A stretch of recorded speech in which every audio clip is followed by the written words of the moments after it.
All right, let's go ahead and get started.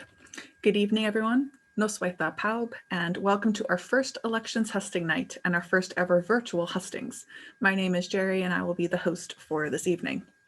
Tonight, we will be getting to know our education, welfare, and societies and services candidates.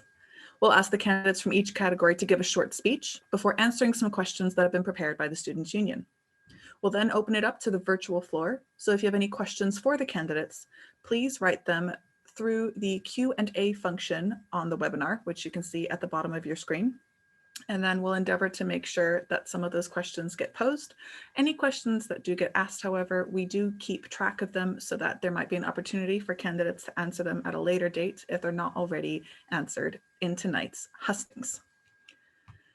So first up, we have our education officer candidates. So if they would please reveal themselves by turning on their camera. We have Comfort Abaje, Karis Jones, Felicity McKee, Emma Courtney Owen, Michael Borden, Lauren Davis, and Ramessa Mahmood. We'll start off with the speeches. I'm going to, at this point in time, share a timer with everyone. And that will just be a visual guide for the candidates to kind of keep an eye on what they're doing and how the time is going. So if we could start with Comfort, and then from there we will proceed. So Comfort, whenever you're ready, and then I'll start the timer.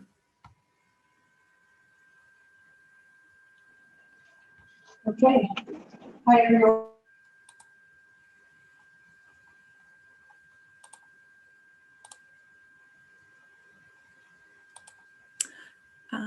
Okay, sorry, I got cut off. No, it's okay. Whenever you're ready. Okay. So, hi, everyone. My name is Comfort Abaje, and I'm running to be your next education officer.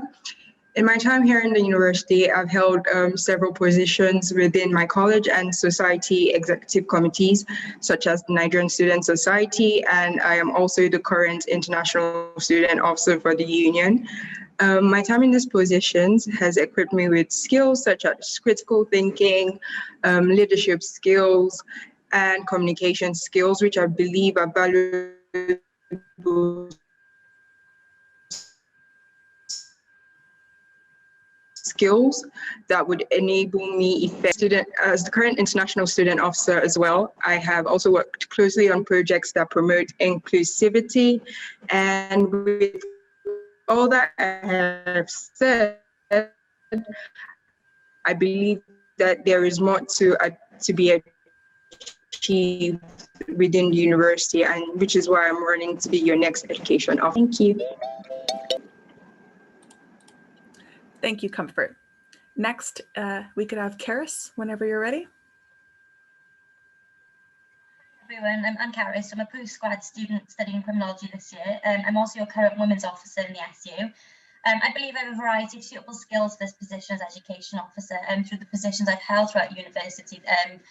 So some of these being a student rep, a student trustee for Discovery, a project coordinator for the charity, as well as having a summer full of different experiences through the NUS and Think Pacific. I think skills such as organisation, commitment, and adaptability will be perfect for the role. I'd love to be an education officer next year, and there's a few things I would love to be able to change and better for the student experience. For example, improving careers and employability support, moving training for personal tutors, so centering the support for mental well-being and helping support women in business and STEM related subjects. These are only a few things that I would really like to improve in my manifesto. But I'm really excited to be able to share the rest with you in the next couple of days. Yeah, thanks. Fabulous. Next up, Felicity. Hiya, so my name's Felicity. I'm a third year PhD history student. I have over 10 years of experience engaged in student politics. So from my time at University of Ulster, Queen's University Belfast, and now Swansea. I've also been engaged in student politics at a regional and a national level with NUS and NUS USI. And I really want to bring that experience here to Swansea's student union. When I'm not engaged in student politics, I'm also a trustee for Discovery. I'm also a project coordinator for a student-led wellbeing project, and have provided weekly support sessions for students via this project during lockdown. I also help run 2 societies, and I'm on the executive committee for societies here in the university. This is a time of huge change in university institutions, with much of the education going online, and it's a really rich time with opportunities to challenge institutions going forward and to help bring about change to improve the lives of students. And to do that, some of the things in my manifesto would include tackling the attainment gap within different demographics, making the extenuating circumstances more accessible, and fighting to ensure that students are consulted and better informed. Thank you very much, Felicity. Next up, if we could have Emma. Yep. Whenever you're ready. Yeah. So I'm Emma. I'm studying psychology and education, and I'm in my 3rd year. I'm a rep, and I'm a college rep for human health science. And for me, ensuring that all students e-learning is enjoying and that all students from all backgrounds feel represented within the education system is really important to me. I have experience advocating within my rep role, but I'm also part of a Welsh Government stakeholder group which represents the views of Welsh students to a variety of organisations, where I work with like the Children's Commissioner for Wales, Qualifications Wales, and other places like that. I'm friendly, committed, and I'm hardworking, and I've really enjoyed my time at Swansea, and I really want other students here to have the same experience. So some of the things I would aim to bring in to help with this would be like the introduction of rewards for reps, study aid for healthcare students, look at the extenuating circumstances procedures within each college to make them more cohesive, bring back like reading weeks and things like that. And so I hope that I would be able to do that as an education officer. Thank you, Emma. Next, if we could have Michael, please. Good evening, everybody. My name is Michael Borden, and I'm running for education because I want the Students' Union and the university to be fairer. As I'm sure we've all seen over the past year, the pandemic has exposed many of the long-running problems across our society, and it's shown our Students' Union, albeit operating in incredibly difficult circumstances, to often be toothless, deferential, and out of touch with the real needs of students. When the rent strikers were putting their necks on the line, the SU was mailing out tea bags to people. Frankly, it was grotesque. This year has been horrendous, there's no way to sugarcoat it. But while the coronavirus has hurt us all so badly, it does present us an opportunity to remake the Students' Union, to turn it into an organisation worthy of the name, that fights for students, demands a tuition fee refund, and stands up to the university when they're wrong. And it's what I've been doing across my time at university. I've drawn up a plan to make the university fairer, and I need your support to make it a reality. Diolch yn fawr. Thank you. Thank you, Michael. Next up, Lauren, please. Good evening.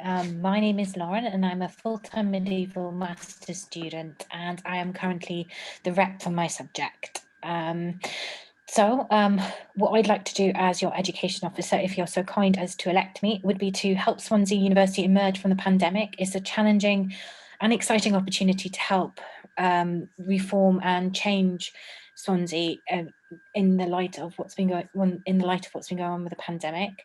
Create an inclusive, high-standard education experience, help students get the best from studying at Swansea, be a bridge between teaching staff and students, get across what you need and what you want, offer support and guidance, and I do bring a lot of managerial experience from my job prior to me being in at the university. Thank you. Thank you, Lauren. And then next, if we could please have Ramessa. Having an impactful and positive education experience is based on more than just the content of your course. It is about the delivery and community that you develop within your education. Hi everyone, my name is Ramessa Mahmood and I'm running for the role of Education Officer. As a college representative for the medical school, I have shown my commitment in working with students and staff to improve the education experience in what has been a difficult year. I want to use my experience to ensure that student voice is recognised and established within decisions made regarding education across the university. To highlight some of my manifesto points, I want to campaign for the return of a much needed for both students and lecturers Refreshers Week. I also want to campaign for the addition of more modules in the Welsh medium and clearer guidelines surrounding academic misconduct. This latter point is a part of my campaign that I have already started in my role as college rep. My commitment to improving the education experience for students at Swansea has only grown over the 3 years that I have been here and will continue to do so. Thank you for listening. Thank you very much. I am really impressed with what everybody is hoping to set out if they get elected. Now we'll move on to your first question of the night. And if you need me to repeat it, please just ask. So the first question is, with the switch to teaching going mostly online for this year, what would you encourage the university to keep looking forward to the return of in-person teaching? If we could have Comfort and her response first, please.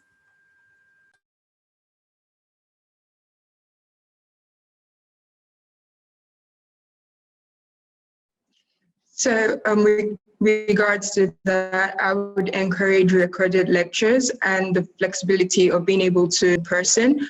For example, it would benefit disabled students to be able to learn online and commuter students as well, but also giving the opportunity to students who want to interact with their lecturers and their peers and also want to learn in person. So for me, I think it all boils down to balance and those who want to experience the in-person teaching experience. So I would keep that flexibility open and just ensure that students have the best for them. Thank you.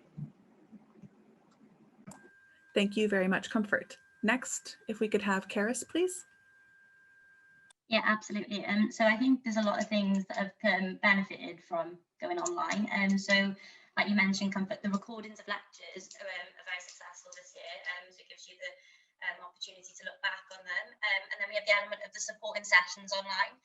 So both with personal tutor meetings and student group meetings, I think they're very beneficial to the students. It's a little bit less daunting through a Zoom call rather than maybe face-to-face in a little room just with your personal tutor. Also the changeover from Blackboard to Canvas, and I think there's a lot of perks to Canvas. So we've got the updated calendar continuously being reminding us what things we have to do with the to-do list as well, and we have so the resources. If they could stay on Canvas, that would be great. And then the remote desktops as well for certain subjects, and so keeping enabling people to do their work at home rather than having to go to the university libraries. And I think that's been a really, really good thing this year. Also lengthening office hours for personal tutors. And I feel like students are feeling though they're being listened to more online, and they have the opportunity to be able to pop in whenever they want because the tutors also have more time. So freeing up a little bit more time for the tutors, I think, is something we really do need to work on. Thank you. Thank you, Karis. Felicity, please. Yeah, so obviously, as people have said, moving online has allowed a degree of flexibility, which has benefited disabled students, mature students, those with caring responsibilities. This hasn't been without issue, though, in regards to certain access needs of disabled students, and it has actually exposed some glaring issues within the university, which most students were already aware of, but which the university was denying and now can't deny. I think moving forward, more classes should be recorded and made accessible online afterwards. I think we've shown that alternative assessments are available in many different subjects which previously were being denied to students, and these should continue and move forward. Discussions on things such as the safety net and extenuating circumstances, making it more accessible, should definitely be something that's moving forward. And also the move to having events online has prevented this kind of two-tiered system that's existed between Bay and Singleton, where a lot of Bay students were feeling excluded and unable to access events because they were happening on Singleton. I think ensuring that we have a continuous mix of events on both campuses when we go back to face-to-face, but also having them online would be really important. And another issue that's come up is the fact that many students are facing questions about fees. So fees currently are $9,250. International students are facing far more. When I was involved in the protests originally, which does show my age, when the Lib Dems U-turned and put the fees up, there were discussions at the time about the fact that many students are paying for courses at the capped fee when the actual cost of running their course doesn't cost that much. The university right now is doing lots of changes. There's lots of moving things happening behind the scenes. And I think now is a genuine time when we can definitely go in there and have these discussions with the university to hopefully ensure that students are facing less additional costs going forward. Thank you, Felicity. Next, if we could have Emma, please. I completely agree with everyone who's just spoken. I think that previously, for those who have like disabilities, caring responsibilities, they've been neglected. But now I think having recordings of lectures and uploading them onto Canvas so they're permanently accessible has been really beneficial. Also, the transcripts on videos, that I think is something that I'd really like to see being kept. And lecturers having their office hours on Zoom, which means obviously again that's a lot more accessible for everybody, not just those who are disabled caring responsibilities. It means you don't have to go in, so I think it increases engagement as well with the lecturers and your tutors and things like that. I'd also say making resources in multiple formats has been very good, and also the alternative assessments. I feel like especially within my department they've been really good.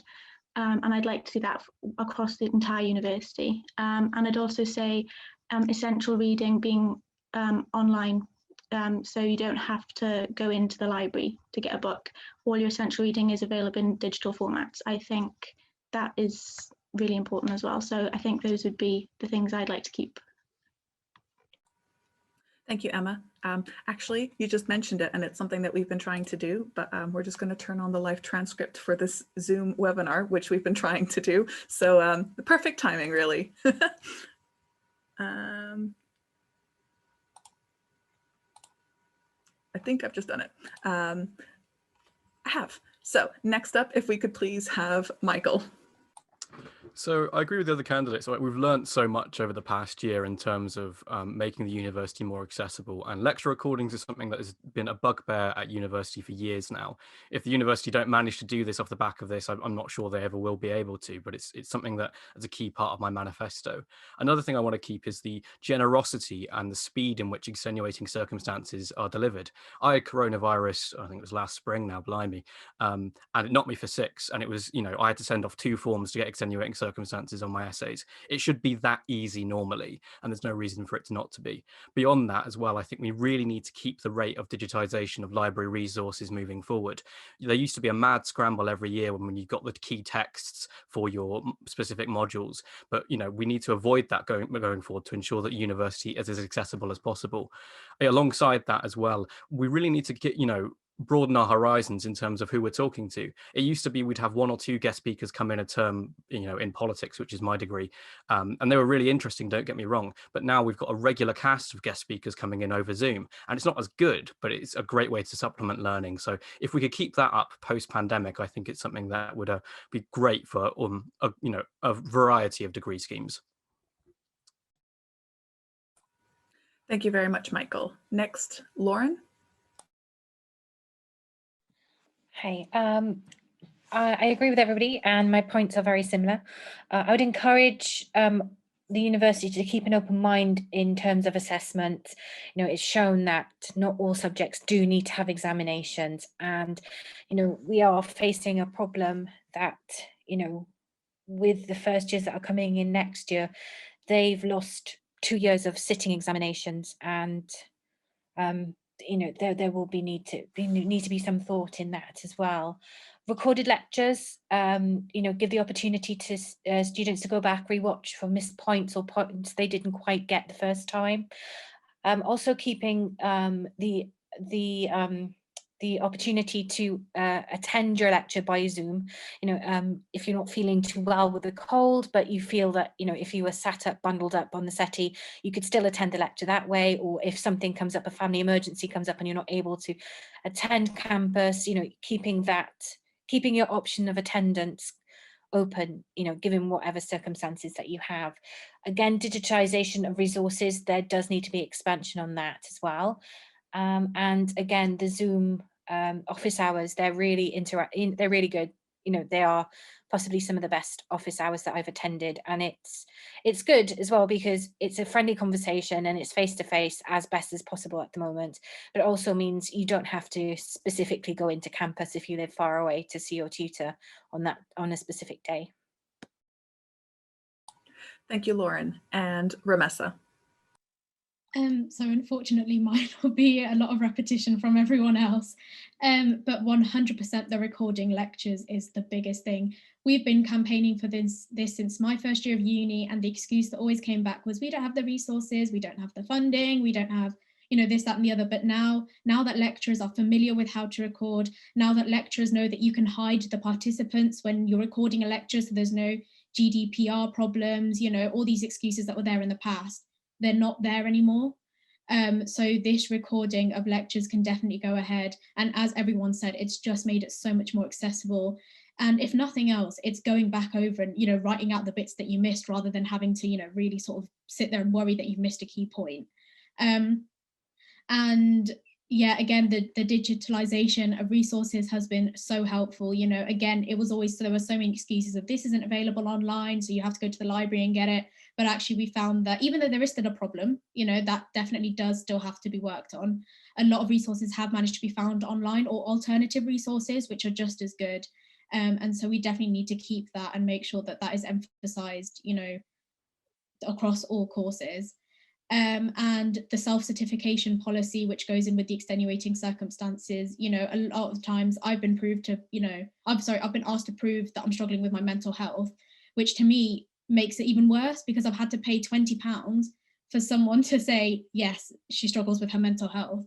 Whereas now, you know, we've got that self-certification policy. It's very non-invasive. We just have to write this form out, you know, in our own time, and we can send it off. And, you know, to get such a quick response, then it really is such a relief. And I think it's so, so important that we keep that in, because I know so many students who now have managed to provide a better quality of work because they haven't had that barrier of having to get a doctor's note or other evidence such as that. And finally, yeah, the Zoom office hours have been amazing. We've had lecturers who now every week have been hosting journal clubs and things like that, which are really important for our course. And that is because students have said we're not having enough interaction. You know, as reps, we have gone into meetings and said, this isn't acceptable anymore. There's not been enough interaction in first term. So in second term, there's been a lot more, you know, Zoom calls, whether it's meetings, whether it's, you know, journal clubs, like I said, those have been really, really good. And I think they should stay like that. So that, you know, if people can't come onto campus, it's fine because they can have it on in the back while they're doing something else, which is what a lot of students have done. So yeah, thank you. Thank you, Ramessa. And then our second question is, how would you encourage students to give feedback, including on exams? And we'll actually come back to you first, Ramessa. Oh, thank you. Yeah, so first of all, I would definitely encourage students to utilise the surveys that are already in place, such as the Big Swansea survey, the Yes survey. There are so many, and they're always advertised, you know, across emails. And I know that reps are always asked to advertise them, so they are really, really important. And, you know, the university do look at the responses from those surveys. We have meetings where we look at, you know, the statistics which have come out of it to say, this is what people have liked, this is what people haven't liked. And so, you know, they are really, really important. Students really should be encouraged to fill them out. But another thing is actually communicating with their student and college reps. You know, the reps have the opportunity to go to Board of Studies, learning and teaching and education committees, where we can provide feedback to the elected officer or to members of staff, and we can say, you know, this is what students are happy with, this is what students are not happy with. And so, for example, this year, there was a lot of feedback given regarding January exams because people needed to upload diagrams and things like that, and they didn't know how to.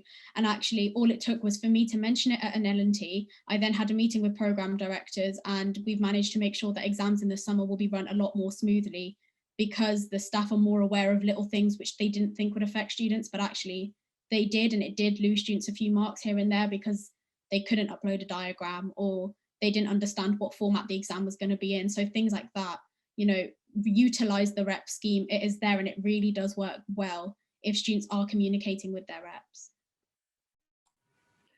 Thank you, Ramessa. Next, if we could go to Lauren, please. Again, I agree with Ramessa. Use your student reps. That's what they're there for. They do have a unique platform. But if you are going to discuss feedback with your tutor face-to-face, I just would recommend you do it honestly and assertively.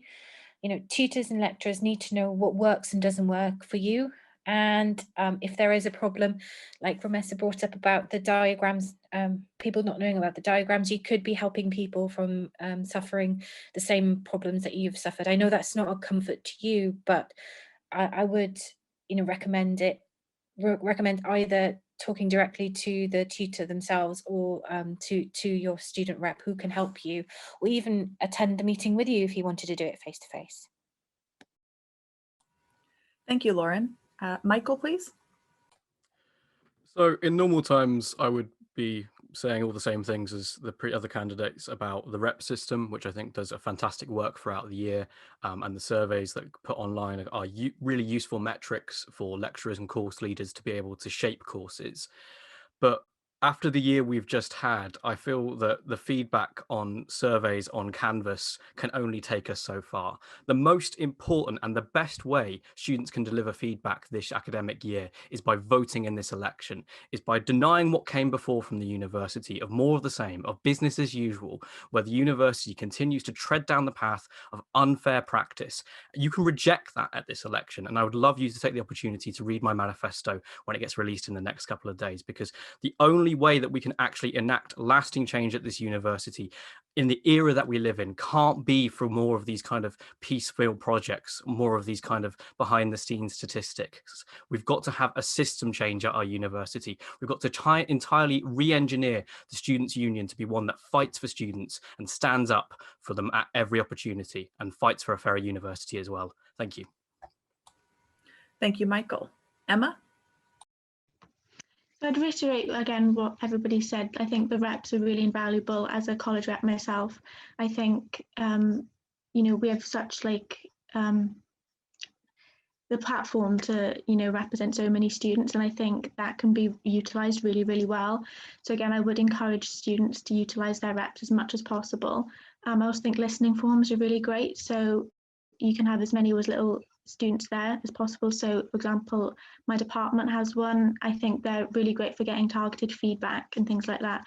And I also think the surveys as well they can do really well. And also sometimes when you have the incentive to do you get the £50 and vouchers, things like that, they can also really encourage students. And also sometimes when you get a voucher for JCs, things like that, I think they're all really invaluable. But again, I'd really reiterate the rep system as well. I think that's really invaluable. Thank you, Emma. Felicity?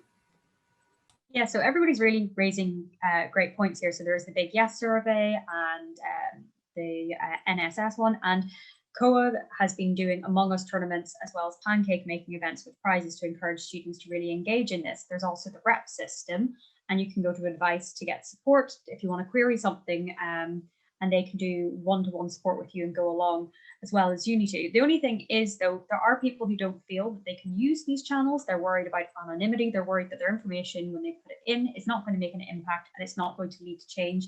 And I think one of the things we've seen in this pandemic is that when students come together as a group, we can really lobby together as a group, and we have power in numbers. And that's something that I think the Student Union can really take forward going ahead, because the Student Union does have power, and a lot of the time, unfortunately, it is restrained by red tape and bureaucracy. And we need to ensure that we have a system that when we have students giving feedback and encouraging change, that change continues year to year. So the trans non-binary support group that goes every month on a Saturday is now going to go in and be continued this September onwards. And we need to ensure that when we have change being brought in, especially at this key point when change is happening right now in the university, and it's a key time when we can lobby for it, that change doesn't just stop happening because we have a transition in power and new faces in the Student Union. We need to ensure that we build and we ensure that continues across different people being in here, and that it isn't solely that people are in a position of power as a CV gap. They're here to represent students and to really bring change going forward that can prioritize student requirements, focusing on what is making the most impact and has the best value for students, and creating a balance between designing solutions that are tackling the immediate problems, but also aiming towards future goals and embedding this best practice in how we move forward.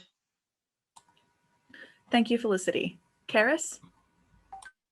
Yeah, I apologise now, I'm going to sound a bit repetitive. Yeah, but the RAP system, absolutely. But I do think we need to let the students know exactly exactly what the reps are there for. I think it might get lost in transition a little bit, and they don't realise that they are there for the support and the feedback. So just getting them out there and putting them on a bigger platform even.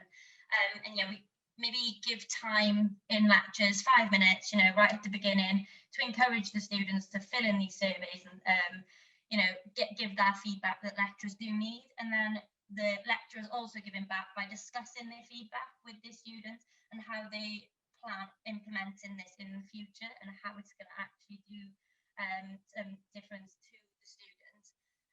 Another way is, I think, setting reminders to the students, so flagging it on the top of Canvas maybe, being like a constant reminder there that their voice is there to be heard. Yeah, so personal tutor meetings as well, I feel like that's important. It could be flagged there. I just think there's a miscommunication sometimes with feedback. Yeah, absolutely. So I do think students need to just be a bit more involved and encouraged sometimes to give that feedback. Yeah, Thank you, Karis. And Comfort.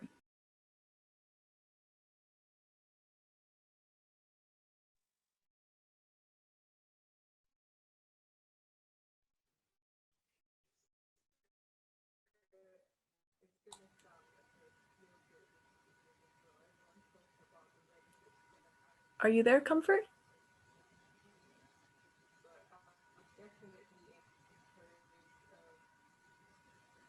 Utilizing the feedback mechanisms that we already have. I'm sorry, I don't know about anybody else, but I'm having some trouble hearing what you're saying. Would you mind maybe trying to speak up? Okay. Can you hear me now? Is this better? Yes, absolutely. Thank you.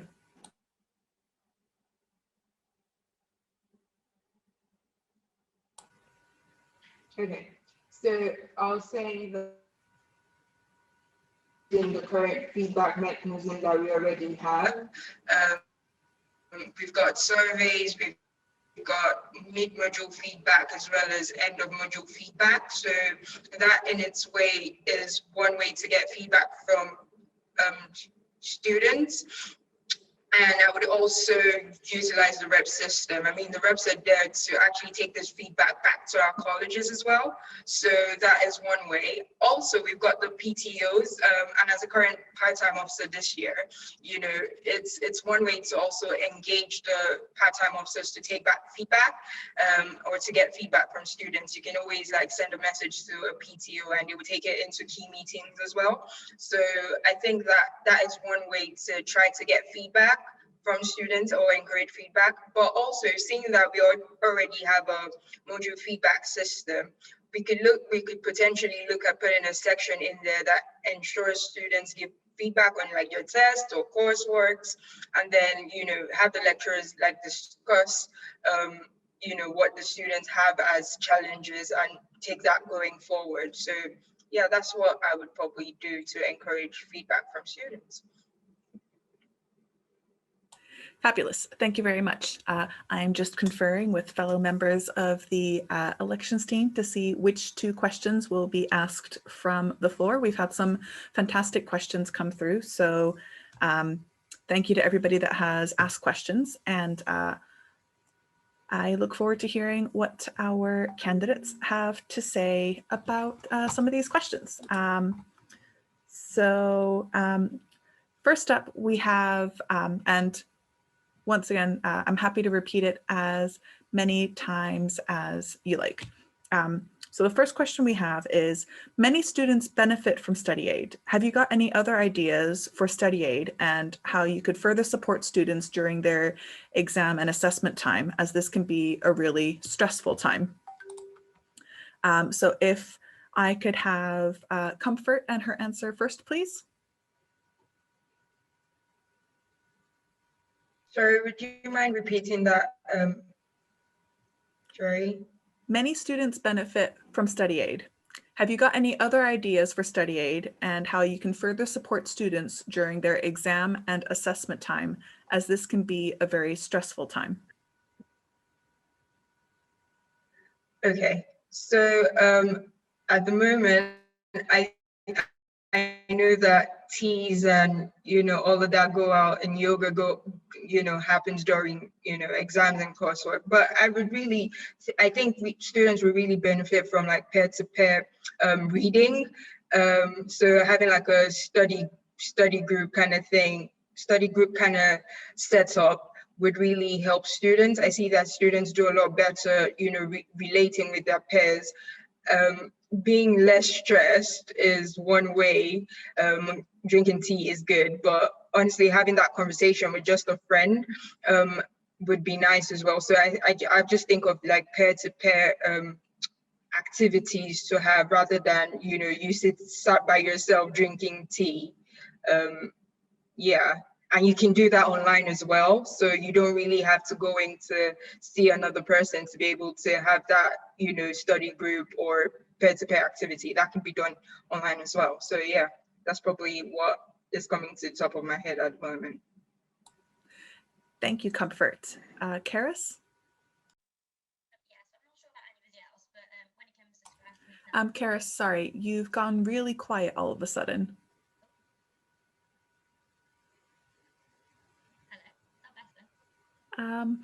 Not really for me, but hopefully maybe it is for other people. Sorry, can you hear me now?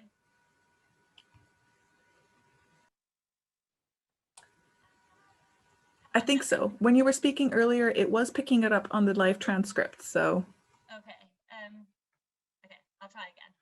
Yeah, so I'm not sure about anybody else, but I struggle a lot with motivation when it comes to exam time. So I think maybe more motivational talks within the colleges, so people who have been there, done that kind of thing, and can guide you through these issues. So having people come in and giving you pathways and giving you ideas, because I feel like the lack of motivation to actually, what am I going to do after university, is always something that would bother me. And then going by the 5 ways of wellbeing as well, I think, so through study aid, creating events and engaging with students with the 5 ways of wellbeing in mind to help students with stress and anxiety there. Yeah. Thank you. Thank you, Karis. Felicity?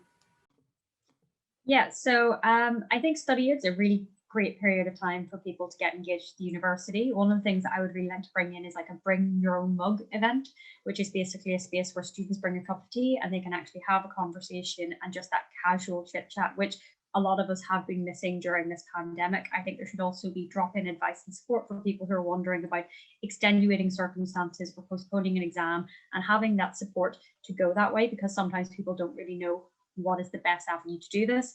I think we have Connect in the university, which can provide one-to-one peer support, and that should be advertised and promoted, as well as running sessions during study aid. We have Wellbeing Champions, which will be running sessions during this, again, based off the 5 ways to wellbeing. I think something that would be really great would be drop-in counselling sessions, so that people could potentially show up on the day if they needed immediate support and be able to be guaranteed a slot that day during this period, as well as society taster sessions, because it would be coming up to the end of January and we have refreshers, and this would give societies a chance to start promoting events early if they felt able to do it, because we're all very busy at that point. And if they can, to offer those taster sessions. There's a wide range of things that we can do and have been able to do online that we would be able to do during this period, especially anything that would promote well-being and support to students. Thank you, Felicity. If we could have Emma next. Hi, so I know like the nursing department does this thing called like Lighthouse, where the students can go and see like a mentor and someone and go and talk to them. It's a certain time every week. I think something like that would be really great, like implemented within each college.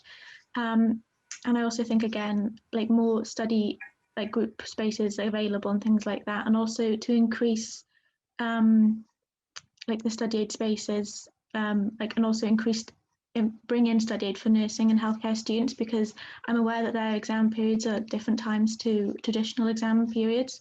So I think that they can get quite left out when it comes to study aid, because they don't have any of the resources that we have. So look at bringing it in for them, which is part of my manifesto. But also I think to again, like with the society taster sessions and the dogs and the well-being and the mindfulness sessions, I think they should all be continued, and also still have them over Zoom, but also in real life as well, like in person, and also to have again, like drop-in sessions when you can see someone either in your college or someone like as a professional who is a professional in well-being and welfare. Thank you, Emma. Michael, please.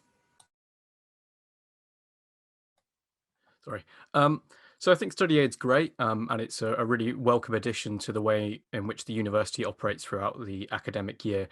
Oftentimes, I've got friends who are postgraduates, it feels like it's pretty geared towards the undergraduate timetable. So expanding its kind of scope in that regard, in recognition of the fact that, we have significant periods of study that take place over the summer months, as well as the fact that a lot of deadlines are centered at the very beginning of the year, of the kind of undergraduate academic year, would be really good in terms of making it more a holistic experience, I guess.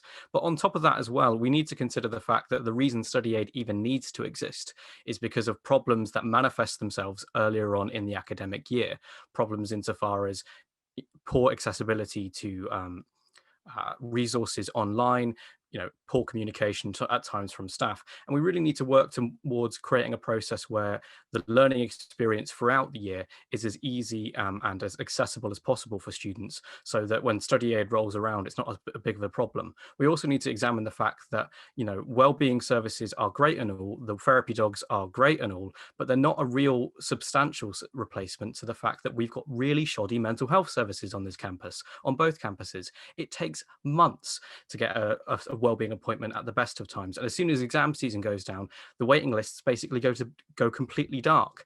We need to take a really systemic look at this, at the fact that you can't put a sticking plaster over a gaping wound.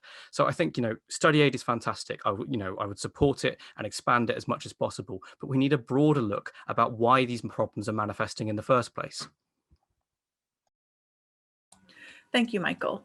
Lauren, please. I agree. You do need to look at why these problems are happening, but also as well, anxiety and depression and stress can be very isolating as well.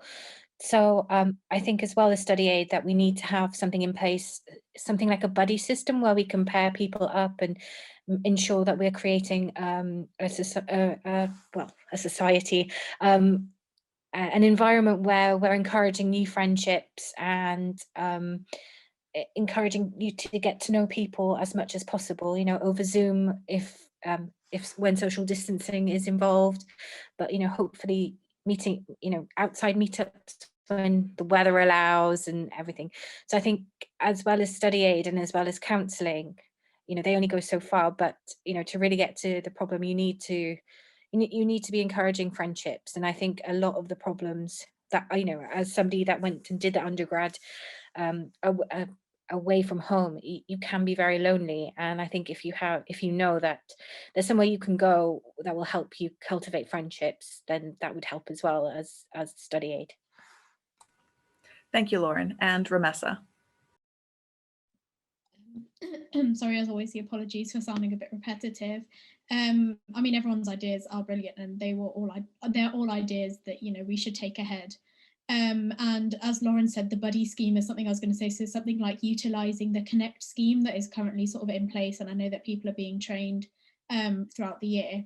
If we had something like that during study aid specifically, so something maybe like a buddy scheme or that Connect scheme, which was a little bit not more active, because I think it's really important that's active throughout the year, but maybe it's utilised in a slightly different way so that it's really useful for specifically exam and assessment stress. And then throughout the year, it's obviously used for the more university life stress as well. But the other idea that we had last year that we were going to do, but unfortunately, I think just due to everything going on, it sort of fell under the bridge, but staff versus student quiz.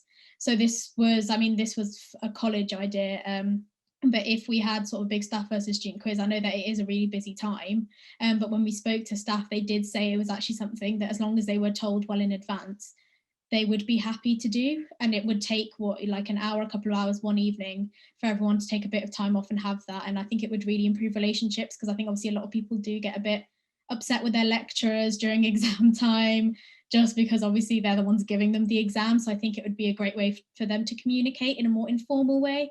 rather than sending angry emails every 5 minutes back and forth. I think it would be a good way to sort of make sure that relationship is still there, and that students understand that staff are there to help. And also working with small businesses around Swansea. So this is sort of inspired by something that was going to happen, but then couldn't, unfortunately, due to COVID.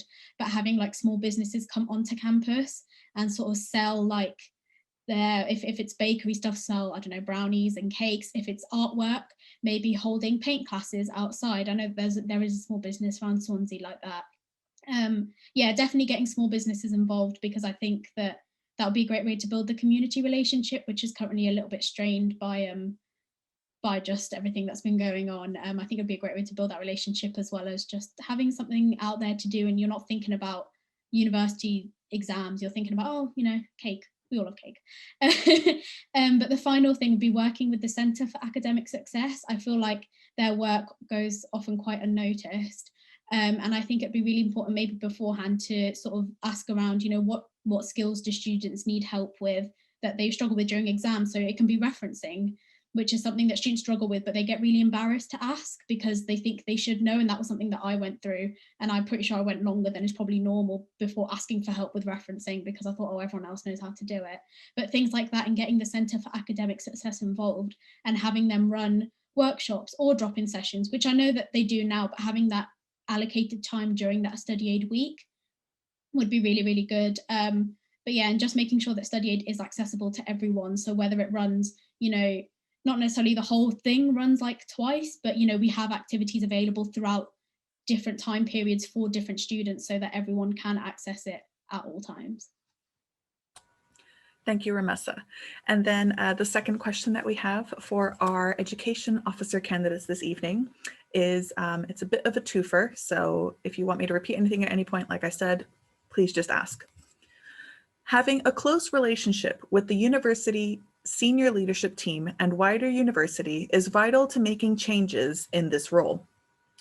How will you ensure this is continued and strengthened? And how also will you ensure close partnership work with your reps? So I'll just repeat it. Having a close relationship with the university senior leadership team and wider university is vital to making changes in this role. How will you ensure this is continued and strengthened? And how also will you ensure close partnership work with your reps? And if we could start with Ramessa, please. So regarding the first part of the question, I think that one, obviously, I 100% agree. It is really, really important that I think we strengthen that relationship. I don't think it's strong enough yet. I think that there is more that needs to be done, really, to make sure that that senior leadership team know what students are struggling with. In terms of strengthening that is a difficult one. And I think it was something that you would have to look at, obviously, once you got into the role, because you have a bit more understanding of what you are able to do. Because I think one of the things that has been a problem is that the Students' Union have sort of got barriers in front of them. And I think maybe it's really important to identify those and why those are there. But I think, I know that we do have meetings with the senior leadership team involved as college reps. We have a few meetings where the Pro Vice Chancellor is there. And so just ensuring that in those meetings, the education officer is really vocal, and to ensure that they really do have, a platform that they can say, this is what students are struggling with, and this is what needs to change. And it is up to you, the senior leadership team and senior management team, to change that. The second part of the question, reps. I mean, one would be hosting monthly drop-ins. This is something that I've got in my manifesto anyway, but making sure that the reps have a drop-in, if it was weekly or monthly, having drop-ins where they can come and speak to the education officer about any issues, ensuring, so I've done, as a college rep, I've done weekly drop-ins with my student reps to make sure that they feel like they're being heard, but it actually maybe would be a better opportunity to have a platform or a space, on the top of my head, I'm not really sure what it would be, but to have that there so that the reps can see what the education officer is doing, and they can maybe comment on that platform to say, oh, I really like this, but I don't like this. And that would encourage more conversation between the education officer and the student reps, because I think maybe obviously there is a little bit of a gap there because the college reps are meant to be that bridge. But I think it's really important that the education officer obviously does contact the student reps as well and ensures that, they know they're being heard. Thank you, Ramessa. If we could go to Lauren. I agree with Ramessa about the student reps. Have a drop-in session, meet with them all, talk with them, let them know that you're there for them as well, that you're offering support and guidance for them too. About close relationships with university senior leadership. I think it would be about, portraying yourself as being there for them as well. You are the bridge between them and the student.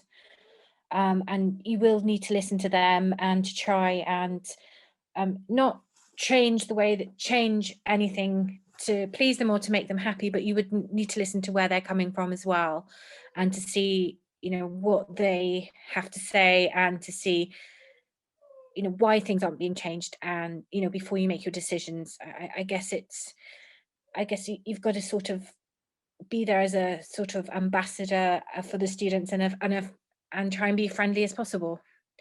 But again, it's a difficult one, because until you're in the role, you don't really know what's in front of you, and how, and what the relationship is like already. So that's a very difficult one to answer. Thank you, Lauren. Michael? So if you don't mind, I'll answer the second part of the question first. So in terms of reps, I think they do such vital work in terms of keeping the university ticking over. They're far too under recognized in terms of the support network that they provide. A key point in my manifesto is building a network of COVID mentors to help with attainment gaps that have formed as a result of online learning. So my priority would be on day one of getting in the job is getting every rep in the room, or in a Zoom call more likely, and be able to say, on the ground, what's going on in your department, what's going on in your courses, what are the main issues that are coming up, and have a real honest democratic dialogue about things. And we need to keep that dialogue going throughout the year, be that through drop-in sessions or just big meetings in that regard. And in terms of the first part of the question, I do have to reject the framing that good personal relationships are the key to, enacting change in this regard. Good relationships are built on mutual trust between students and trust between senior leadership. And at the moment, I think students need to recognize and remember that we have been shafted over the past 12 months. We were ushered back into university saying, oh yes, blended learning will be possible. Please, give us your $9,000, sign up for all this money, pay all this rent to landlords and universities. And before we know it, we're stuck back at home paying rent on houses and flats we are not even allowed to live in. And the university let this happen. Being in no mistake in this regard, we need to remember that spirit of 2010, when there was a protest on the streets of London about fees in the first place. We need to remember the fact that we've been screwed over. So of course I'll be cordial, of course I'll be friendly with them, but it's going to be coming from a position that we need to actually bloody stand up for ourselves. Thanks. Thank you, Michael. Emma? I pressed the wrong button.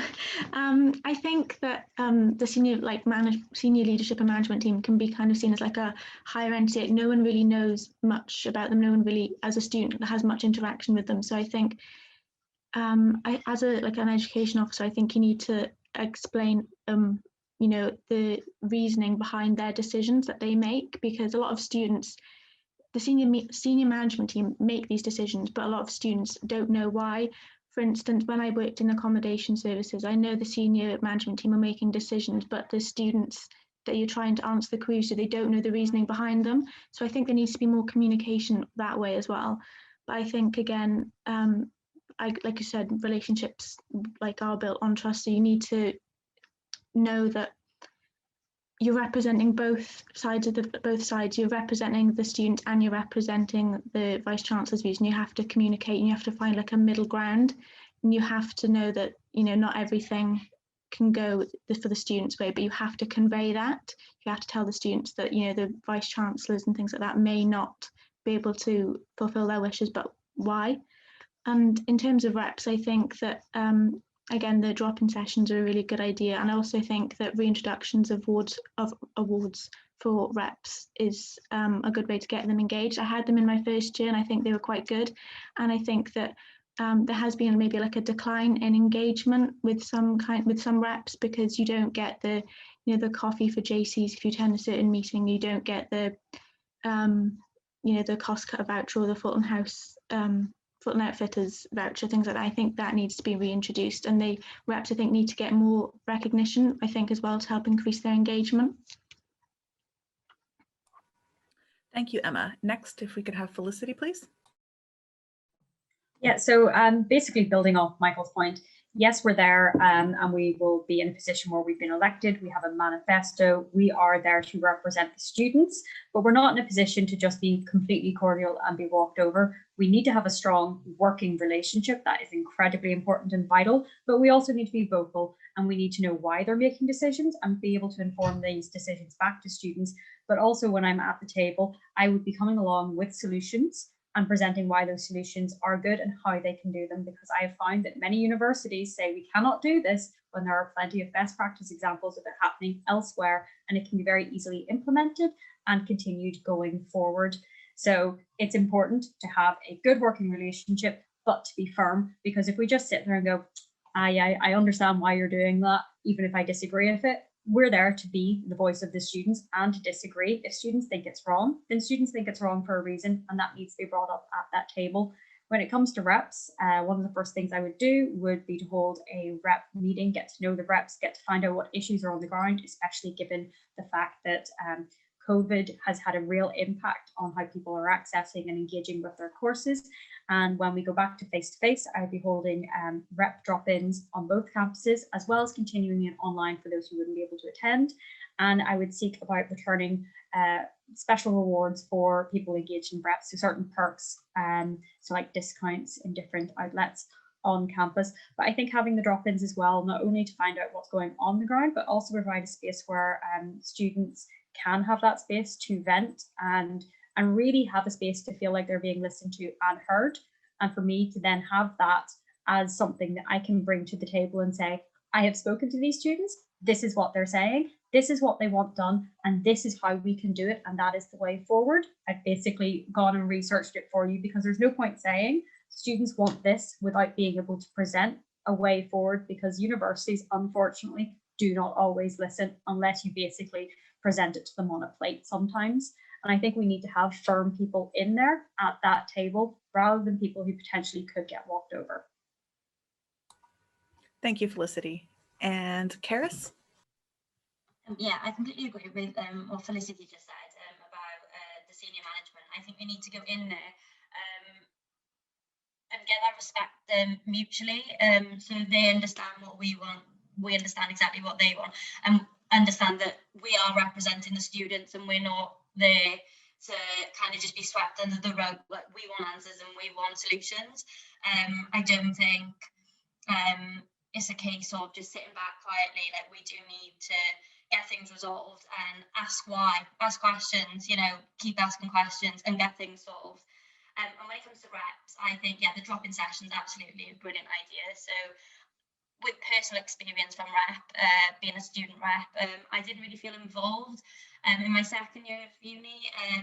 So I think the award system, I definitely think that should come back. I think it's a really good idea, like the discounts and things, and giving them the rewards and recognition they deserve, because they work hard. And I think sometimes it gets taken, like, they kind of get taken advantage of, like, they put in so much tireless work in and nothing's getting given back to them. So I just think that they should be acknowledged for how, how much we respect them, how much we appreciate them, and how we should create this relationship between us. So yeah, thank you. Thank you, Karis. And Comfort. Okay, so I'll start by answering the second bit of the question first. For the college reps, I totally agree with everyone. I would host regular drop-in sessions, as well as have like group chats to foster a closer relationship with the reps. I am there to kind of, like, if elected, I am there to kind of, they know that. Also continue the reward system for reps. I think that is one way to encourage them to do their jobs. So yes, I would encourage that. And also encouraging ensuring there is transparency in communication, because at the end of the day, you could be communicating, but I need to be sure that that is, true and it is as transparent as possible so I can help as much as I can. And for like the senior leadership team, I would utilize the mentorship program with them just to work better with them and to work together. I think that working together is the only way we could bring about positive change rather than working against each other. So I would utilize that mentorship with them if there is to do that. Thank you. Thank you very much. And thank you very much to all of our education officers and their very thoughtful and considered responses and the little glimpses that you've received into some of their manifesto points. So a reminder that your education officer candidates are Comfort Abaje, Karis Jones, Felicity McKee, Emma Courtney Owen, Michael Borden, Lauren Davis, and Ramessa Mahmood. At this time, if I could request that the education officers turn off their video, and if the welfare candidates here tonight could please turn on their video.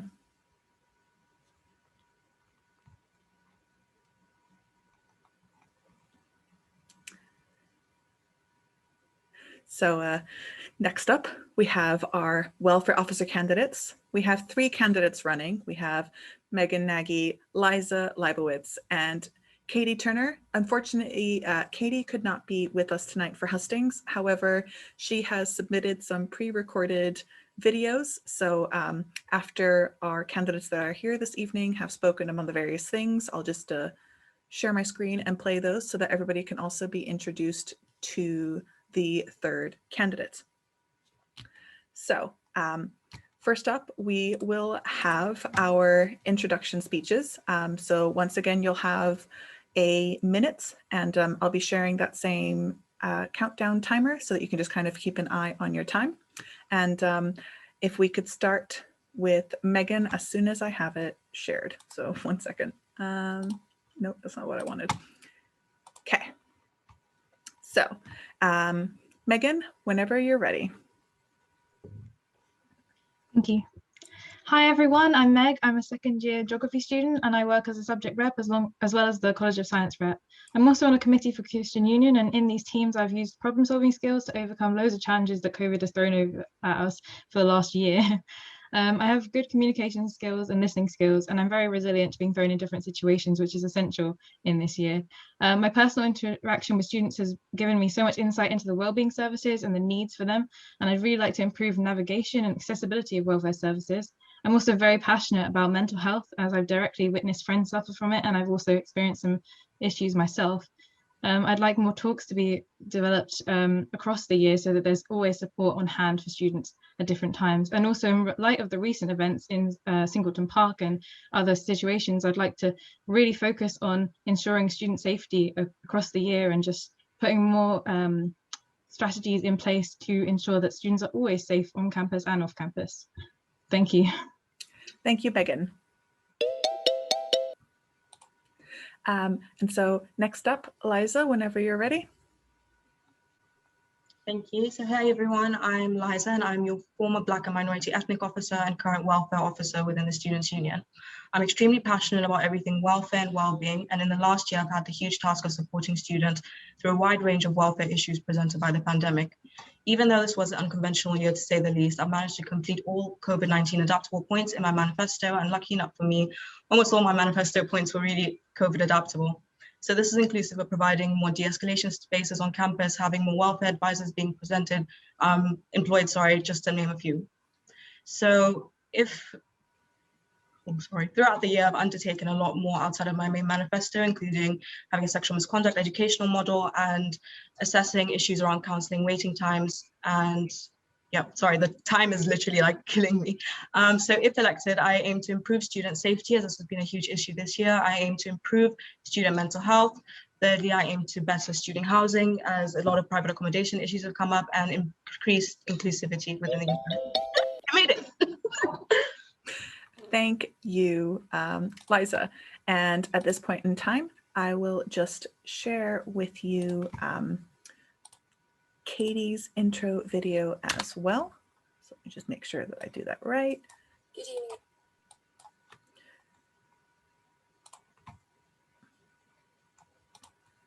So,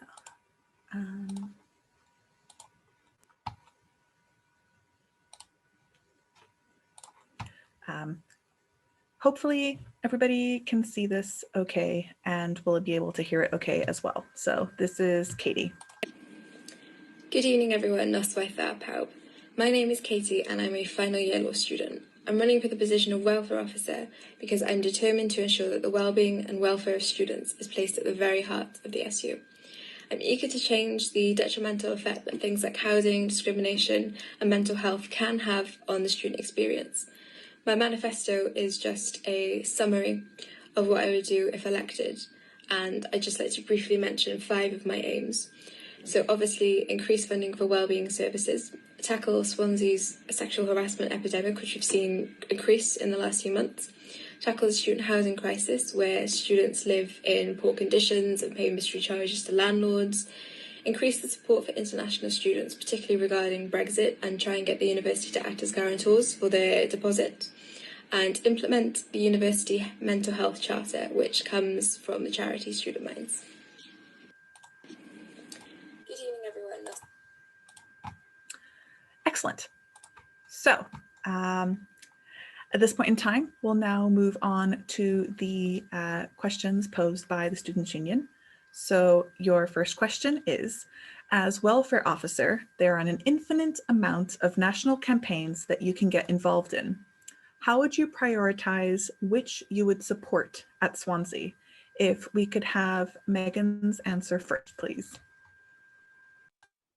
Yeah, well, yeah, there are just so many campaigns you can get involved with. And I think campaigns are just such a really important way of us to spread awareness of different topics and issues. And as I mentioned before, I'm really passionate about mental health. So I would definitely like to prioritize mental health, especially in COVID time when we've all just been put under so much more stress.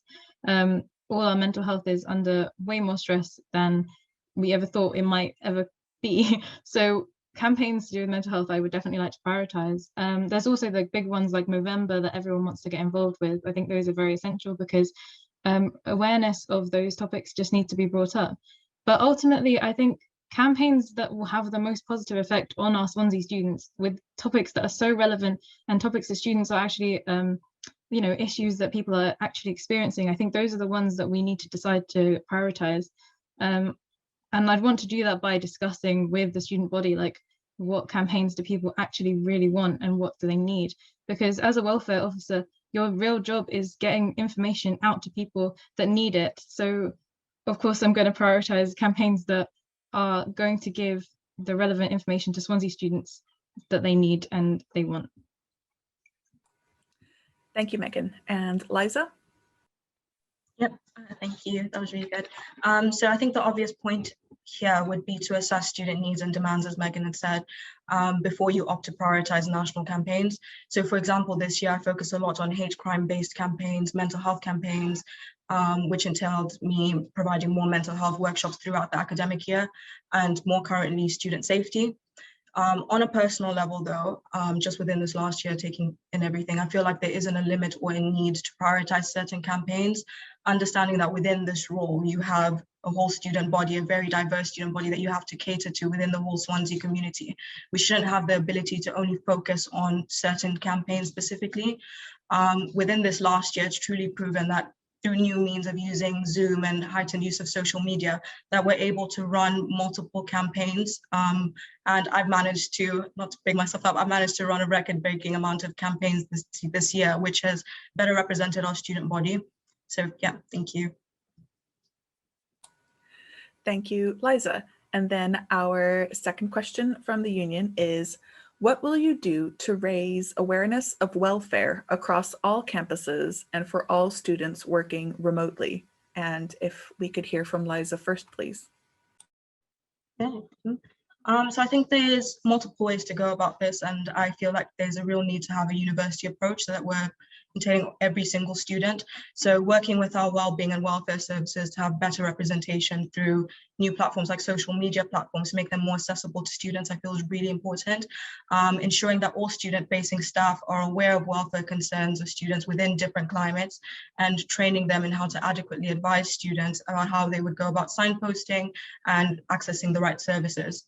I would also work with student leads, such as student reps, committee execs, to really push well-being and welfare within the university. Having institutional-wide welfare practices, such as like White Fridays, where possible, and Wellbeing Wednesdays. I would also encourage our wellbeing services to have a more apparent contact with our student body through direct emails to ensure students are fully aware of welfare changes and practices that are undergoing at the moment. Additionally, really utilizing induction week to really promote welfare services and well-being, so all students are in that initial point of reaching university accessing this information. Thank you. Thank you, Liza. And Megan, your response? Yeah, I really already know that this is such a problem that loads of students just don't know what's accessible to them in the welfare services. I did a small straw poll just to see how many students knew anything about welfare services in like the phrase. So many people just had no idea what was available. They've heard of welfare services, they've no idea how to navigate this website. People looking for help found it very overwhelming. So I just really want to deal with that situation so that people can just have more accessibility to the services they need. And I'd like to do it, like as Liza said, like social media platforms are so essential. My role as media in Christian Union Committee has like opened up my eyes to like how much you can use social media to just get information out there to students that need it, especially now as everything's online. That is where people are focused. They're focused on social media. As much as we hate being online all the time, we are there. So I just like to have more accessible links, maybe to more direct services, open up drop-in sessions, more drop-in sessions where people can clarify exactly what people need. And also, as Liza also mentioned, in the beginning week, like as a fresher myself, I didn't know anything about welfare, never really was like explained to me at all. I'd like to introduce like really thorough talks that would go through welfare services, exactly who to go to, who to email, so that you're not emailing about 5 people with your situation that you don't want to share that much. Just like really clear explanations of where you should go, who you should go to, and what they can do for you to help. Thank you, Megan. At this point in time, I will play a video that shares Katie's responses to these 2 questions.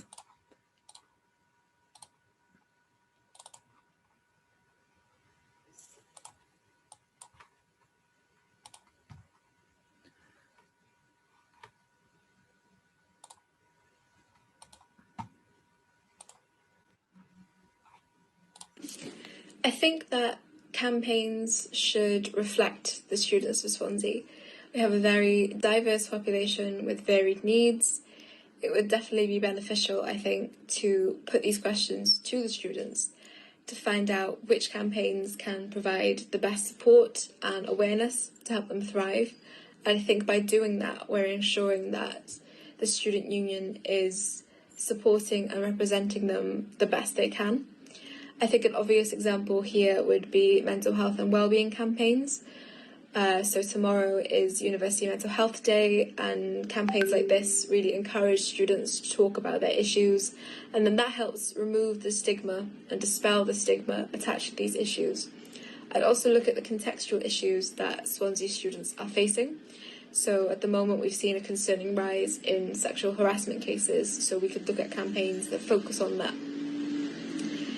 I believe that one of the best ways to promote welfare across the campuses would be to work with the union, the university and the student body itself to ensure that students have full access to the necessary support and ensure that the services are well signposted, because I think at the moment a lot of students aren't aware of the services or don't really know how much support they can get.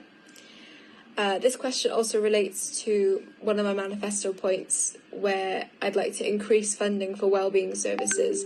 And when you increase the funding, you have to increase the visibility so that students are made aware of the increased access so that they can get support.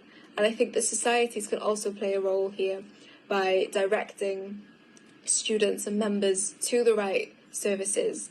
For example, the Student Mind Society already has a support network that does this. Excellent. So now I will look to my helpful elections team to see if we have any questions from the floor. And so we have one at least. So first question is, how will you ensure student safety will be prioritized when the pandemic is over and nightclubs reopen? So just to repeat it, how will you ensure student safety will be prioritized when the pandemic is over and nightclubs are reopened? If we could have Megan first. Yeah, that's a really good question. My thought was to create a forum of sorts so that students can report suspicious or strange behavior in the area, not just on campus, off campus as well. And it's just all in one place so everyone can see it easily, because I know that there's so many group chats, or especially on Facebook, where people, or groups in general, where people are putting like, guys, be careful, some suspicious behaviors happening over here, but it's just everywhere. So I think it would just make it so much easier if everything was in one place on one specific forum. People can comment, and also I'd like it to be connected to like the campus security or the police if necessary, so that if certain things come up that are definitely a danger, it will be reported immediately to them and there will be immediate action. We don't want people to be walking across anywhere, like even now when the pandemic's on, there's so many dangers right now. We need immediate action to be there and available. So, and that I would want that to be continued to when the pandemic's over and we can all go outside, and it's just much more safe environment for students in general in Swansea. Thank you, Megan. And Liza?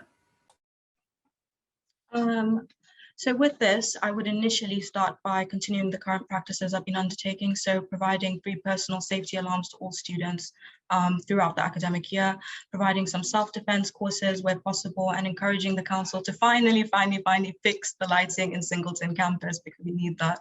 Additionally, working with students to find new ways to support them. I think within this time, students have really stepped up and tried to help us help them a lot more to try and better student safety. So ensuring safety when the pandemic is over, I would like to work with South Wales Police really closely to have higher resources for highly student occupied streets. I will also continue something I couldn't do this year, but I would really like to implement it next year. And we've already laid the groundwork to have this next year, which is introducing a free nighttime shuttle, a university-owned one that will transport students from either campus, city centre to safe places within the community.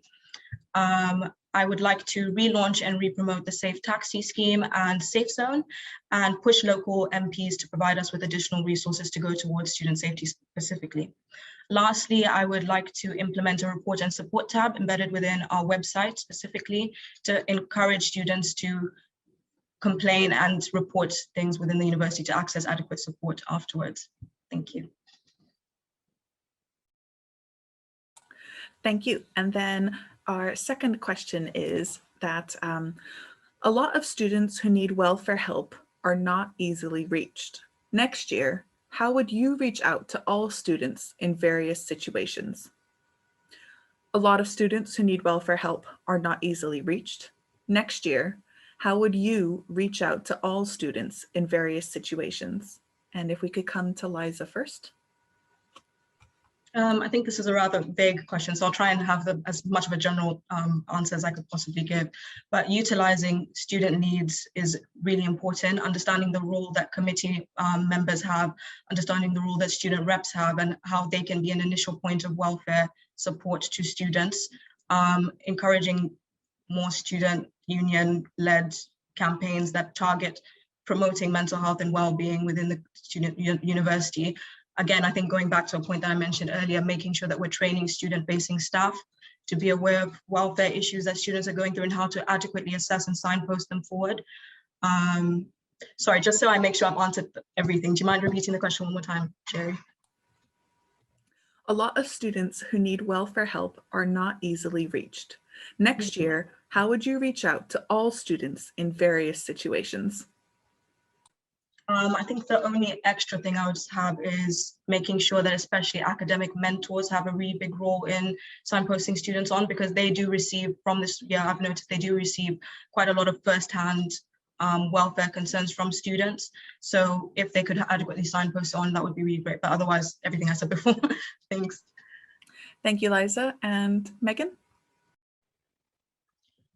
Yeah, as Liza said, I think this is quite a broad question.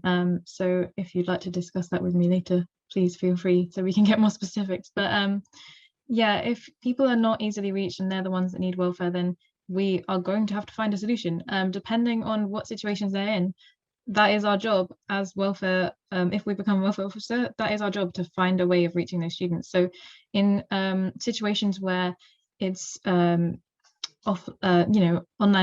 learning and they can't come to Swansea, then we will have to find a way to reach out to them in a way that is more accessible. So say Zoom calls, they're just not going to work for them because the internet's not working. Then we will find some other solution like emails or some sort of support app. Like I know that there's the Connect welfare movement at the moment, which is brilliant, which has helped a lot more people who can't just like have a phone call or have a proper video call with someone. In situations where students are, it's interesting the way you phrase this question because it says various situations. So in situations where students might be at home where they can't talk, we could maybe have some sort of conversation with them over text, as I said, because maybe people can't speak out in their house, to solve any issues that they're facing and really like delve into the support we can give them. I think with this question, it's just so specific to the different types of students in different situations. So I don't know how to like generally answer this, to be honest with you. But honestly, just it's our job to find a solution to reach people. Putting things out on various social medias and emails and drop-in sessions and just any way we can get any information out to people is what we should be doing. And then if there are special cases, then we should take those students into account specifically and target the issues in those specific cases personally to that student.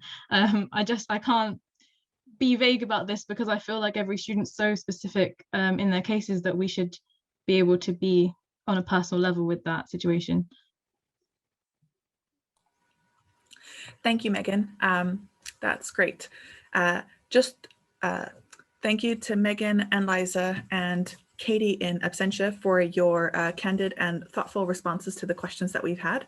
Just a reminder that your welfare officer candidates are Megan Nagy, Liza Leibowitz, and Katie Turner. At this point in time, could I request that welfare turn off their cameras and societies and services turn on their cameras?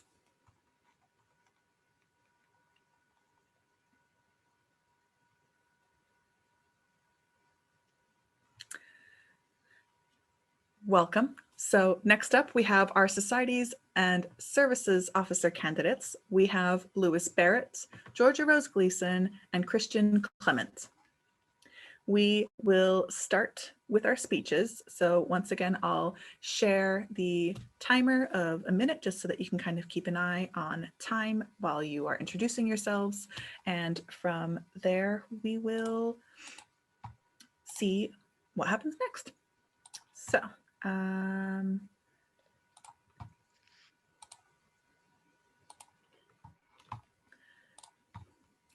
first up, if I could please have Lewis, whenever you're ready. Hi, I'm Lewis, a third-year mathematics student, and I'm running for Society and Services Officer. I'm the current president of the Math Society, and I'm mainly running because I want societies to be a big part of other people's lives, like they have been mine. In my role as president, I've tried to have as much impact on other students as I can by trying to arrange weekly socials, near weekly and weekly drop-in sessions, just so they can speak to us or if they have any help, need any help with maths. I've also tried to arrange charity events, which I was trying to do during, if I got elected into this role, depending on the month. And I've also been a student ambassador, so I feel like I would excel in this role because I could work with other people. Thanks. That's great. Thank you, Lewis. So next up, if I could have Georgia Rose please introduce herself whenever she's ready. Hi, everyone. Sorry, can you hear me now? We're having a bit of technical problem. Yeah, you're coming through clear. Okay, great. Sorry about that. Hi everyone, my name is Georgia Rose and I am your current Societies and Services Officer. With a year of experience as a financial director and trustee of the union, I have worked hard within the Students' Union team this year whilst ensuring that the student experience, commercial services and well-being were prioritised. Despite the difficulties faced this academic year, I am pleased to say that I managed to complete my previous manifesto points that were possible during the pandemic. Some of these included setting up a society reward scheme that will be available to committees post-coronavirus, rolling out consent training to societies and sport club committees in their first semester, and establishing the first trans and non-binary support group. In addition to this, over 2,000 students still registered to be a member of the society. This resulted in our society community growing stronger. To briefly summarize my manifesto this year, I state that I want to ensure that as we begin to move out of the pandemic, student experience is still prioritized by lobbying the university to reinstate Refreshers Week, plus ensuring there is an annual Refreshers Fair for societies that will take... Is that the time? That is the time. Thank you, Georgia Rose. And Christian, whenever you're ready. Thank you. Hello, everyone. My name is Christian Clement. I'm currently studying a postgraduate course at Swansea University.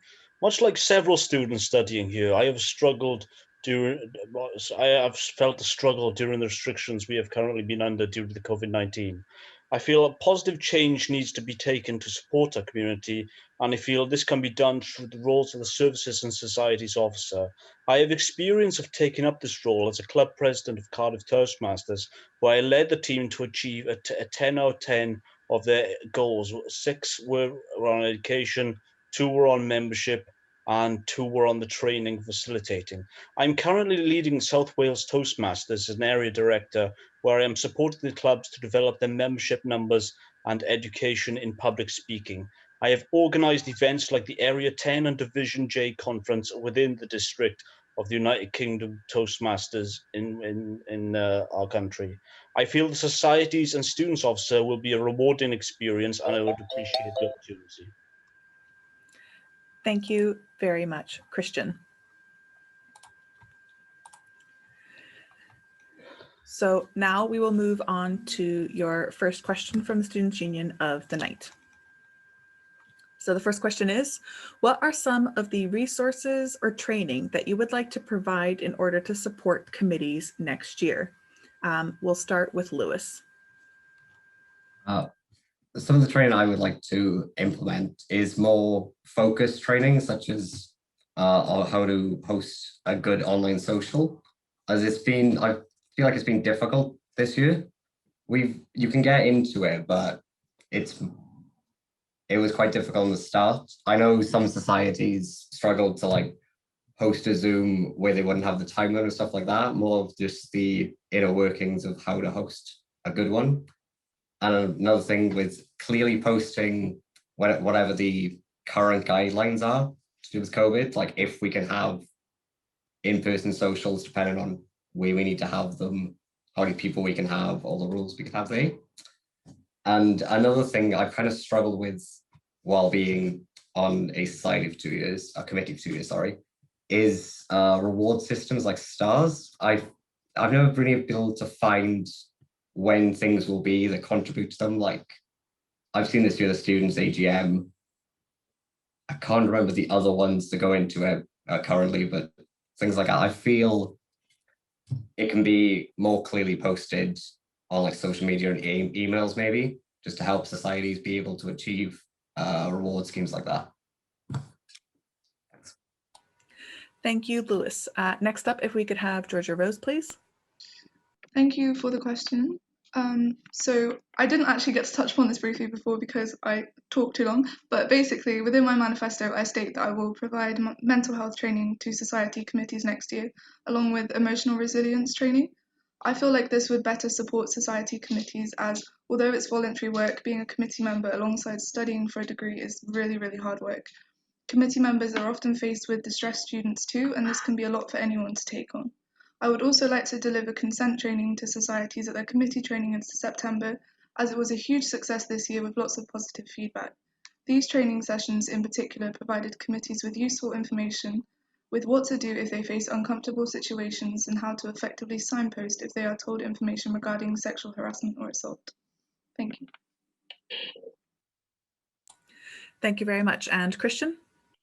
Thank you. I would just like to reiterate for the audience to be aware that the question is, what are the resources training that you would like to provide in order to support current committees for next year? I think it's important that we do work with committees. So I would apply the ADDIE model, which involves 6 stages: analyzing, designing, developing, implementing, and evaluating. Apologies, that's 5 stages. Bad counting there, my bad.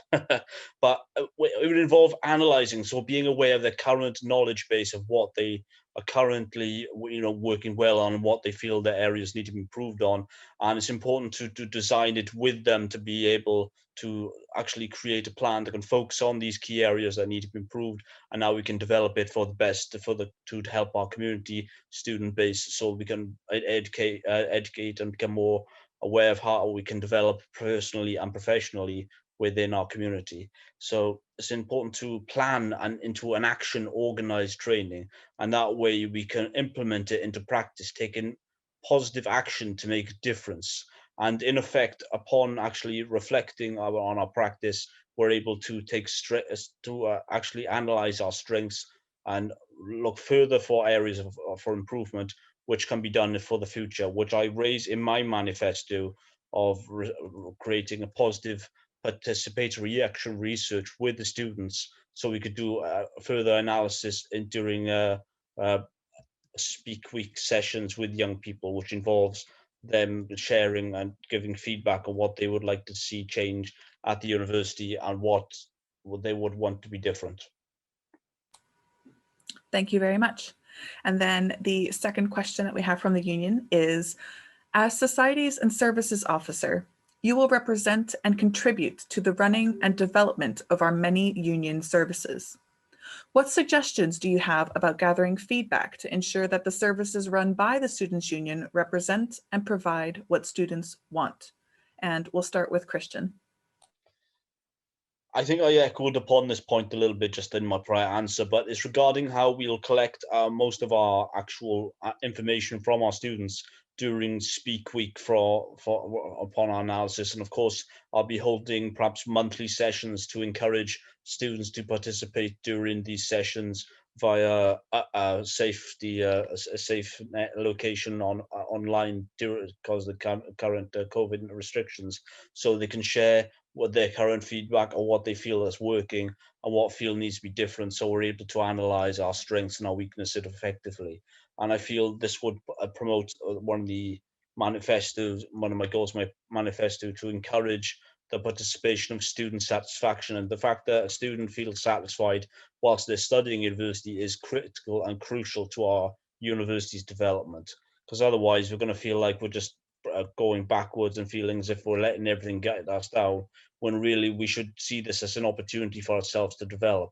Because despite how difficulty we've had with not going out, as a Toastmaster and as a member of a Rotaract society, I've been able to meet members from different parts of the country, different parts of the globe. In fact, I went to somewhere in Asia last week. I think it was Iraq or Pakistan I went to, and it was fascinating just to really read into different cultures. And I think we create that motive, that actual aspiration for students to think, you know what, this is what I can do, and to empower them with that role of responsibility to everyone and for themselves as well, they'd be more able to do it. And I feel I could take on this role and help everyone help everyone up the step in ladder. Thank you very much. And Georgia Rose? Thank you for your question, and that was a really good answer, Christian.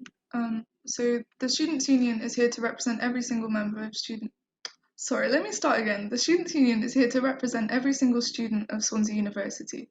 So the best way to find out what each student needs is through effective and friendly communication, whether this be a simple chat outside of Fulton House or in the queue at Tesco on Bay campus, or working with our departmental leads, student reps, societies and sports clubs to reach all demographics of students. I would personally say the best way to gather effective feedback would be talking to students face-to-face as they are inside the union services.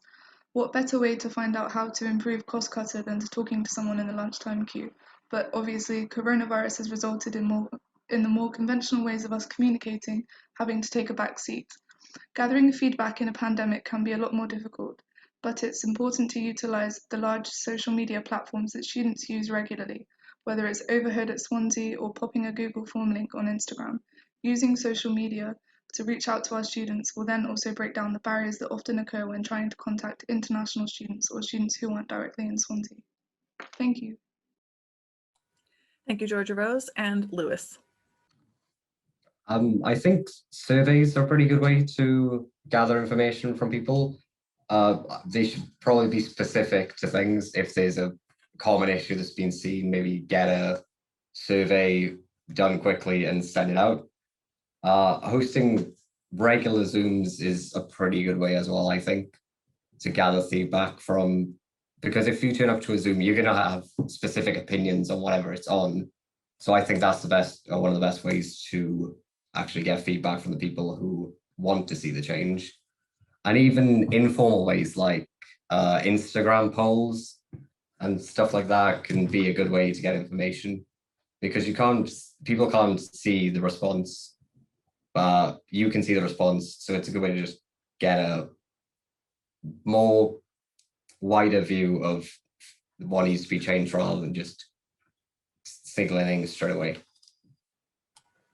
Thank you, Lewis. Let me just check with the elections team. I believe we have some questions from the floor for you as well. Okay, yes. So first question we have is, how can sports teams and societies work more collaboratively next year, especially in campaigns and events? So just to repeat it, how can sports teams and societies work more collaboratively next year, especially in campaigns and events? And we'll start with Lewis. This is actually one of the main points I want to do, and it's a point of my manifesto. Something I've been really passionate about as a committee member is trying to get societies and sports clubs to interact together, to have joint socials, because you may have an interest that you didn't know you have, and then you could have a society which you didn't even know existed coexist for one that you're a big part of.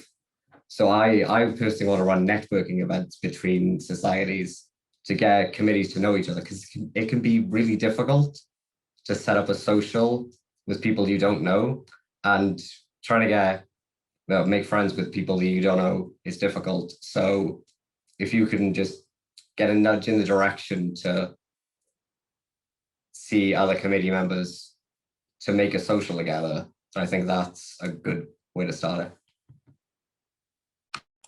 Thank you, Lewis. Georgia Rose? Thank you for the question. This is a really good question, actually, and it's something that definitely needs to be implemented.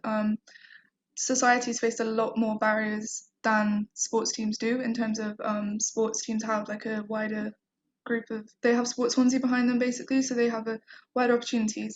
And we're really lucky in Swansea Uni because we have so many amazing societies, especially active ones. So for example, we have the Dance Society, which is one of the largest societies. In fact, I think it is the largest society, but they host an annual event off of the top of my head where they actually recruit sports members to join in with their committee as well. And it's really cool to work collaboratively with the sports officer, whoever that may be. and potentially work together to create a platform where societies and sports clubs can come together. So like a virtual, maybe if that's a group chat or something like that, would be really cool to break the barrier down between societies and sports clubs. Could you repeat the question again? Sorry, Jerry, mind blank. No, of course I can. So it is, how can sports teams and societies work more collaboratively next year, especially in campaigns and events?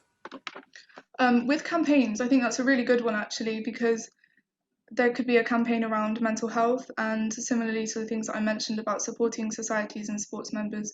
I know that Georgia, who's the current sports officer, has provided mental health training for her teams this year, and that was really successful. So it would be really cool to get our committees under the same training and then potentially host a mental health like fundraiser. We could get the charities together, collaborating on campaigns with the sports officer would be really good as well. Thank you. I've had a complete mind blank, but hopefully that answers your question. Thank you, Georgia Rose. And Christian. Thank you. Yes, I really do like this question because it ticks two of my goals in my manifesto. And I believe it's really important for our societies, old and new, to make sure that their committees and members of every part of the society and their activities have access to training and to develop and grow as a group, to promote awareness and create greater access to their actual societies. For example, a number of them have been made accessible via online, and a number of them have been accessible via a different route, which I have struggled to actually see, and a number of other students that I'm aware of have struggled to actually see this via the actual resources, and that's been really challenging. It's one of the key areas that I would like to improve upon as these societies and services officer would be to improve the line of the communication, because trying to actually form or create a new society has been really challenging. I can understand the issues regarding communication in that, but this is where I think the importance of creating a universal set of training skills and routines and pathways is important.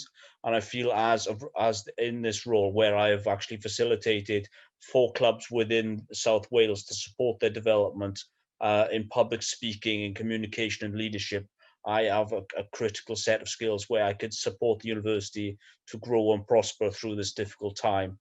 And I feel that the team that I'm aware of at the moment who would be here would be a phenomenal opportunity to just grow as a person as well, to do more within the university. And I hope to get this opportunity soon.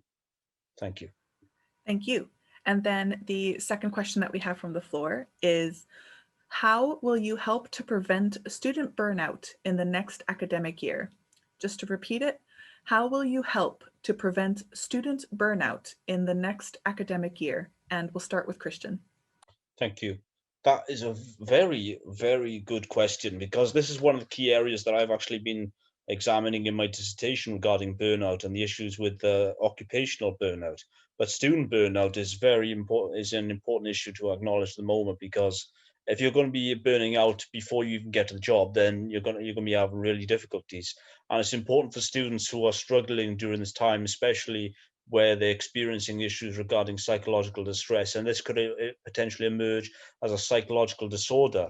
And I feel that that students having greater access to services to best support them during these times of crisis is critical. I know the well-being services at the university have been phenomenal, working with myself, making resources and workshops available to do online sessions, to meet with the advocates of the Students' Union. It has been really, really good for myself personally. But of course, it's about creating that greater awareness and creating that greater presentation. And I feel that I can do that by making more students and everyone aware within this community, because we need to grow as a community compared to working as an individual. And that could be the really difficult time because of how we've been so restricted from each other because of the COVID restrictions. It's been really challenging to get that connection, to grow as a community, to grow together, where we feel so disconnected. But I feel within this community that we can develop the strengths that I've worked with Rotaract and Toastmasters through. So I would hope to get this opportunity to help our students recover from burnout and to recover and grow through the experience. Thank you very much. And Georgia Rose? Thank you for the question. It's a really good question, actually, and it's something I'm really passionate about because let me tell you, Zoom fatigue is a real thing, honestly. So one of the things on my manifesto, as I've mentioned already, I really want to reinstate Refreshers Week, as I'm aware it's something that the union has been lobbying for a while, but there's been various difficulties that we've faced. So if I'm re-elected, it would be really, really good to get that back in next year, as it's essential.